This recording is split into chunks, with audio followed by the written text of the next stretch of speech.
கொஞ்சம் வானத்தை அண்ணாந்து பாருங்க. வானத்தில் இருக்கக்கூடிய எல்லா புள்ளிகளும் நம்மளுடைய சொந்த கேலக்சியான மில்கி வே கேலக்சியில் இருக்கக்கூடிய நட்சத்திரங்கள். ஒரு சிலவை நம்ம சூரிய குடும்பத்தை சேர்ந்த ஒரு சில கிரகங்கள். நம்ம கேலக்சியோடைய மையத்தில் மிகப்பெரிய அரக்கன் ஒருத்தர் ரொம்ப ஆக்ரோஷமாக இருக்கான். இந்த அரக்கன் ஒருத்தர் அப்படின்னு நம்ம நினச்சோன்னா அதை தவறு. நம்ம அரக்கனுக்கு துணையாக இன்னொரு நண்பனும் இருக்கான். தட் மீன்ஸ் மில்கி வே கேலக்சியோடைய மையத்தில் இரண்டாவது கருந்துளை இருக்கலாம் அப்படிங்கிற புதிய ஒரு தகவல் இப்போ ரீசெண்டாக வெளிவந்திருக்கு. அந்த சின்ன அரக்கன் பற்றி பார்க்கலாம். அவனுடைய மேஸ் எவ்வளோ இருக்கும், அவனை நம்ம எப்படி கண்டுபிடிச்சோம், அதுக்கான சரியான உண்மை என்ன அப்படிங்கிறத நம்ம இன்டெப்த்தாக பார்க்கலாம். வாங்க அவனை நோக்கி போகலாம். I'm Logabala Karthikeyan. You are வாட்சிங் zenith of science.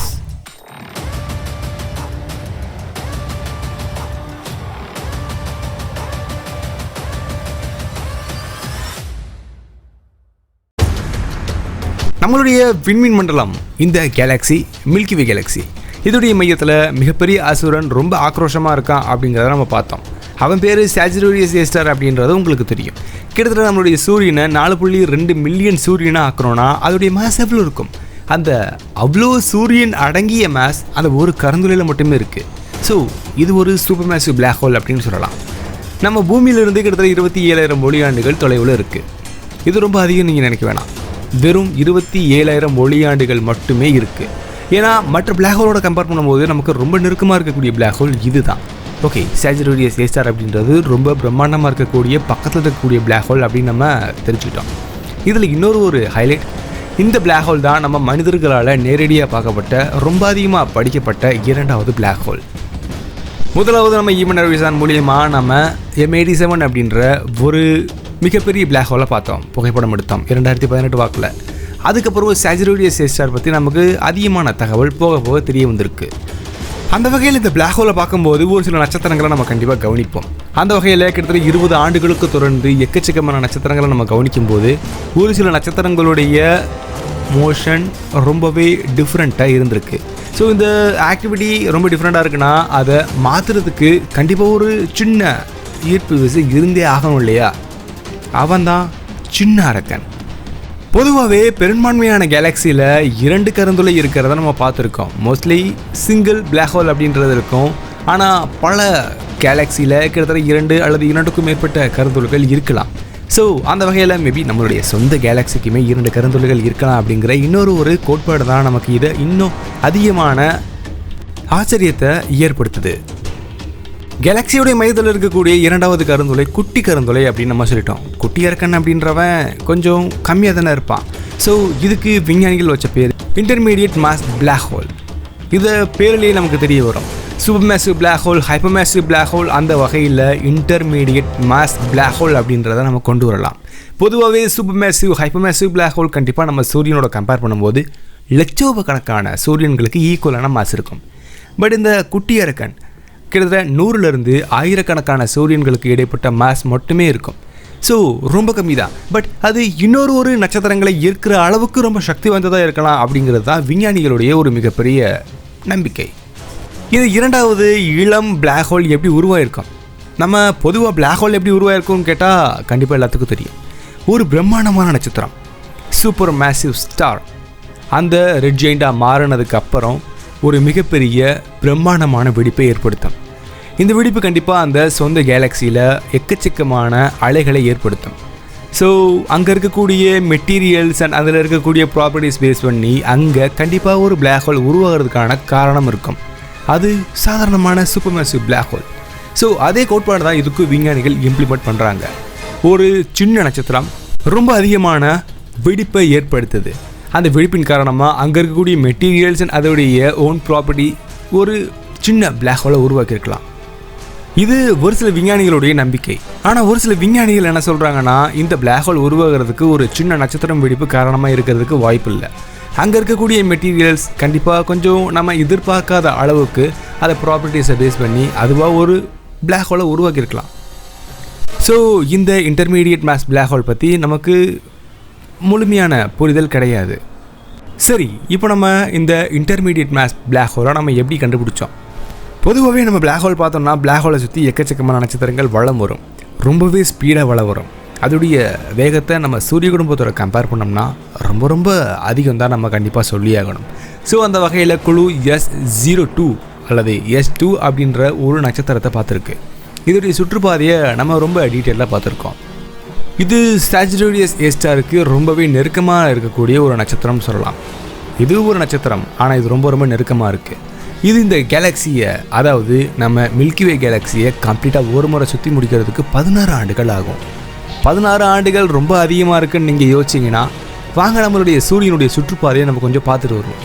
அப்ராக்சிமேட்டாக நம்மளுடைய சூரிய குடும்பம் இந்த ஒட்டுமொத்த கேலக்ஸியுமே ஒரு முறை கம்ப்ளீட்டாக சுற்றி முடிக்கிறதுக்கு கிட்டத்தட்ட 230 மில்லியன் வருடங்கள் ஆகும். அப்ராக்சிமேட்டாக 230 மில்லியன் வருடங்கள். இது நம்ம ஒரு கேலக்டிக் இயர்ஸ் அப்படின்னு நம்ம சொல்லுவோம். ஸோ அதோட கம்பேர் பண்ணும்போது இது ரொம்ப கம்மி தானே. 16 ஆண்டுகள்லேயே இது சுற்றி முடிக்குதுன்னா இதோடைய வேகம் எவ்வளோ அளவு அதிகமாக இருக்குன்றதை நீங்கள் யோசிச்சு பாருங்கள். ஓகே, நம்ம சாஜிட்டேரியஸ் ஏ ஸ்டாரை நம்பி இந்த நட்சத்திரம் சுற்றி வருது. ஆனால் இதோடைய சுற்றுப்பாதையில் ஒரு சின்ன தடங்கள் ஒன்று நம்ம பார்த்துருக்கோம். இந்த தடங்கள் எதனால் ஏற்பட்டிருக்கோம்? இது நம்ம பொது சார்பியல் கணக்கில் நம்ம எடுத்துக்கணும். ஸோ ஒரு மிகப்பெரிய சக்தி வாய்ந்த ஈர்ப்பு அலை இந்த நட்சத்திரத்தை இயக்குது. தென் அந்த இயக்கத்தில் ஒரு சின்ன மாற்றம் ஏற்படுதுன்னா அந்த சக்தி வாய்ந்த பிளாக்ஹோலுக்கு இருக்கக்கூடிய அந்த ஈர்ப்பு அலைக்கு கொஞ்சம் கம்மியாகவே இன்னொரு ஈர்ப்பு அலை அதை இழுத்துருக்க வாய்ப்பு இருக்குது. ஸோ இந்த S2 அப்படின்ற நட்சத்திரம் பாதிக்கப்பட்டிருக்கும் அப்படிங்கிறத விஞ்ஞானிகள் நம்புகிறாங்க. இந்த இடத்துல குட்டி பிளாக் ஹோல் இருக்குன்னு சொல்லக்கூடிய ஒரு சில விஞ்ஞானிகள் இருக்கிறாங்க. அதே மாதிரி இங்கே பிளாக் ஹோல் இல்லை, மேபி அது வேற ஒரு நட்சத்திரத்துடைய ஈர்ப்பாக கூட இருக்கலாம் அப்படிங்கிற ஒரு நம்பிக்கையில் இன்னும் ஒரு சில விஞ்ஞானிகளும் இருக்காங்க. ஸோ ஒருவேளை இங்கே இன்டர்மீடியம் மாஸ் பிளாக் ஹோல் இருந்துச்சுன்னா அதோடைய ப்ராப்பர்ட்டிஸ்ன்றதை பார்க்கலாம். மேபி அதோடைய சைஸ் 1000 ஆஸ்ட்ரோனாமிக்கல் யூனிட்ஸ்லேருந்து கிட்டத்தட்ட 4000 ஆஸ்ட்ரோனாமிக்கல் யூனிட்ஸ் இருக்கலாம். இந்த இரண்டுக்கும் இடைப்பட்ட அளவு இருக்கக்கூடிய ஒரு பிளாக் ஹோலாக இருக்கலாம். ஒரு ஆஸ்ட்ரோனாமிக்கல் யூனிட்ஸ்னால் நம்ம சூரியனுக்கும் பூமிக்கும் இடைப்பட்ட தூரம். So 1000 astronomical units and 4000 astronomical units எவ்வளோ பெருசாக இருக்குன்றதை நீங்கள் யோசிச்சு பாருங்கள். பட் அந்த மிகப்பெரிய ஆர்க்கனோட கம்பேர் பண்ணும்போது இவன் ரொம்ப குட்டி தான். அது மட்டும் இல்லாமல் இதை நம்ம சூரியனோட கம்பேர் பண்ணி பார்க்கலாம். நம்ம சூரியனை 1000லேருந்து 10,000 சூரியன்கள் ஆக்கணும்னா அதோடைய மாஸ் எவ்வளோ இருக்கும்? ஸோ அவ்வளவுதான் இருக்குது இந்த குட்டி பிளாக் ஹோல். நம்ம சாஜிட்டேரியஸ் ஏ ஸ்டார் கிட்டத்தட்ட 4.2 மில்லியன் சூரியன்களுக்கு ஈக்குவலான மாஸ் இருக்குது. ஸோ இவன் பொழியன் தானே.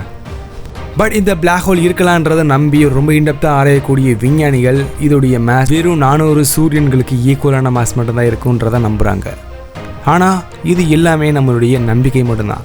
இப்போ வரைக்கும் இது எழுத்தளவில் மட்டுமே இருக்கே தவிர இன்னும் இதை இன்டெப்த்தாக நம்ம ஆரம்பித்து நம்மளுடைய கேலக்ஸியோடைய மையத்தில் இருக்கக்கூடிய இந்த மிகப்பெரிய அரக்கனுக்கு இன்னொரு துணை இருக்குது அப்படிங்கிறத நம்ம கன்ஃபார்ம் பண்ணலை. ஸோ இப்போ வரைக்குமே இது தியரிட்டிக்கல் அப்படின்றத நமக்கு தெரிய வருது.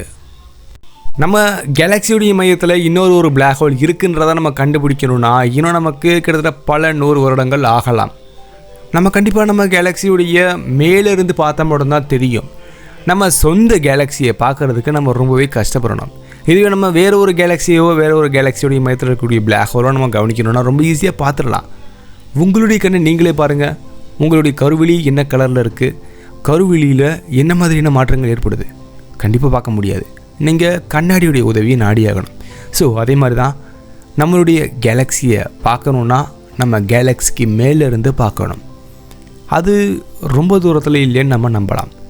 விஞ்ஞான உலகம் ரொம்ப சீக்கிரமாக வளர்ந்துட்டுருக்கு. ஓகே, இந்த வீடியோ உங்களை லைட்டாக ஏமாற்றிருக்கும் அப்படிங்கிறத நான் நினைக்கிறேன். நீங்கள் ஏமாந்தா என்னை நீங்கள் மன்னிச்சுக்கோங்க. இதுதான் உண்மை. ஃப்யூச்சரில் இது உண்மையாக இருக்கிறதுக்கு கூட வாய்ப்பு இருக்குது.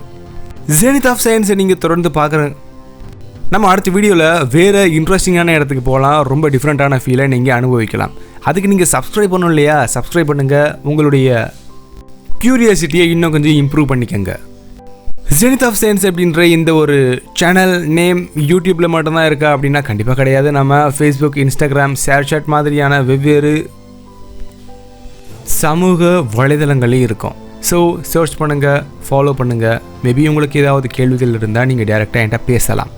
தென் லோகபால கார்த்திகேயன் நீங்கள் சர்ச் பண்ணிங்கன்னா கண்டிப்பாக இன்ஸ்டாகிராமில் என்னுடைய பேஜ் அப்பியர் ஆகும். நீங்கள் ஃபாலோ பண்ணிக்கலாம், உங்களுடைய கேள்வியை என்கிட்ட கேட்கலாம். இதே மாதிரி வேறு ஒரு இன்ட்ரெஸ்டிங்கான பயணத்தில் நம்ம கண்டிப்பாக சேர்ந்து பயணிக்கலாம். அதுவரை உங்களிடம் இருந்து விடைபெறுவது நான் உங்கள் லோகபால கார்த்திகேயன். தேங்க்யூ ஃபார் வாட்சிங். See you next video. Bye. மரம் வளர்ப்போம், வரும் கால சந்ததிகளை காப்போம்.